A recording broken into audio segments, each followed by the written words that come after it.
नादरा, अस्सलाम वालेकुम, welcome in खेल का जुनून। ये कहिएगा कि जो आज का मैच हुआ है उसमें आप देख रही हैं कि अफगानिस्तान दिन ब दिन बेहतर कारकर्दगी करके, जिस तरह से श्रीलंका की टीम है उस टीम को हराना, फिर उन्होंने पहले इंग्लैंड को शिकस्त दी, पाकिस्तान को शिकस्त दी और पाकिस्तान को 8 विकेटों से शिकस्त दी थी, फिर इंग्लैंड को फिर हमने देखा अब इसके बाद ये 7 विकेटों से शिकस्त। तो आप समझती हैं कि जो अफगानिस्तान के बारे में कहा जा रहा है कि सेमीफाइनल की दौड़ में हमें दिखाई देगा, क्या ऐसा होने जा रहा है या आपको सच दिखाई दे रहा है?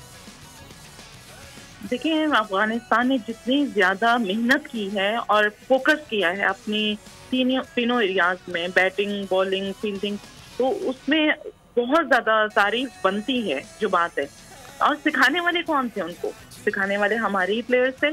उसमें राशिद लतीफ थे, उसमें इंजमामुल हक थे, यूनुस खान थे, उमर गुल थे, कबीर खान थे। इनका कंट्रीब्यूशन है। अब कहीं जाके अगर उनके पास जडेजा आए हैं, अजय, जो कि भारत से ताल्लुक रखते हैं, लेकिन वो अभी आए।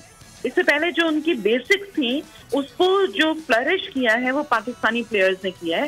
और पाकिस्तानी वो प्लेयर्स हैं जो कि आए दिन उनमें से 2-1 नाम है जो कि कंट्रोवर्शियल रहे या कंट्रोवर्सी का शिकार होते रहे या किसी न किसी तरह मीडिया में रहे या हाईलाइट्स में रहे। तो अफगानिस्तान ने उनसे सीखा। अब हमारा मसला क्या है कि हम जो हैं पाकिस्तान में, हम भद उड़ा रहे होते हैं, हम रिकॉर्ड्स लगा रहे होते हैं, हम छोटी छोटी बातें पकड़ रहे होते हैं। इस वक्त एक कंट्रोवर्सी है, उस पर बाद में आप डेफिनेटली बात करेंगे, लेकिन इस वक्त आ जाते हैं हम अफगानिस्तान के आज के मैच पे। लेकिन 4 मैचेस में से उन्होंने 3 में जो जबरदस्त कामयाबी हासिल की है उसमें बहुत दाद बनती है और उन्होंने क्वालिफाई भी कर लिया डायरेक्ट। क्योंकि देखिए, चैंपियंस ट्रॉफी में 2 टीम मतलब जो चैंपियंस ट्रॉफी के लिए वेस्ट इंडीज और बल्कि वर्ल्ड कप के लिए वेस्ट इंडीज जो कि खुद चैंपियन रही है 2-3 मरतबा की, उसने क्वालिफाई नहीं किया और अफगानिस्तान ने कर लिया, आयरलैंड ने नहीं किया, जिम्बाब्वे ने नहीं किया। तो ये बहुत बड़ा सवालिया निशान है उन तमाम टीमों के लिए भी कि अफगानिस्तान टीम आखिर इतनी ज्यादा ऐसी कौन सी उनके अंदर खूबियां हैं। देखिए, वो ना हर प्लेयर को हर टीम के एनालिसिस करते हैं, उन्हें हर टीम के लूप होल्स का पता है।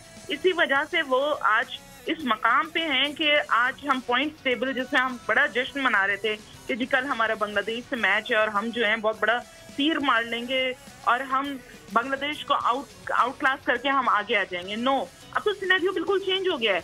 आज देखिए ना, अफगानिस्तान ने फजल फारूकी ने क्या किया? कमबैक किया। कमबैक करने के बाद ये नहीं कि वो आके डफर हो गए या उन्होंने कुछ नहीं किया। हमारे कमबैक करने के बाद कुछ भी रिजल्ट नहीं आता। उन्होंने रिजल्ट लाए, 4 विकेटें भी ली उन्होंने, इकोनॉमी भी उनकी बहुत जबरदस्त रही और उसके साथ साथ आप देखें कि कितने कम रन उन्होंने कंसीड किए। सब्सक्राइब करें और बेल दबाएं ताकि कोई खबर रह न जाए।